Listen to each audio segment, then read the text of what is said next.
Niliwanag ng Malacanang ang naging pahayag ni Pangulong Aquino ukol kay PNP Chief Alan Purisima. Ayon sa palasyo, nais ng Pangulo na bigyan ng pagkakataon si Purisima na sagutin ang mga paratang laban sa kanya. May GMB Balita si Elena Luna. Nilinaw ng palasyo na hindi inaabswelto ni Pangulong Aquino si PNP Chief Alan Purisima sa mga akusasyon laban sa kanya. Ayon kay Deputy Presidential Spokesperson Abigail Valte, ang naging pahayag ng Pangulo sa interview ng media sa Amerika ay tungkol sa pagkakilala sa leader ng PNP.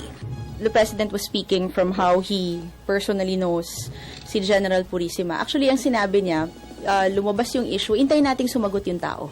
Kasi katulad nga nung sinabi ni nung spokesperson ni General R.T. Sindak is the Chief PNP is currently out of the country on official business. So, bigyan po natin siya ng pagkakataon na sagutin din yung mga ibinabato po sa kanya. Kasalukuyang nasa official trip si Purisima sa bansang Colombia para sa pagpupulong tungkol sa anti-kidnapping at anti-extortion. Nitong Martes, naghain sa Ombudsman ng reklamong plunder, graft at direct bribery laban kay Purisima ang grupong Coalition of Filipino Consumers.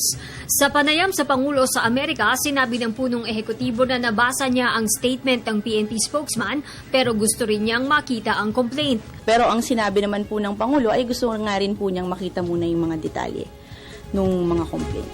Nilinaw din ng palasyo ang layo ng Pangulo para babasa ang mga detalye ng reklamo sa PNP Chief. Given that the President is aware that there are quarters that are not exactly supportive of the government, meron pong mga binabatong kung ano-ano. Para sa Telebisyon ng Bayan, Elena Luna.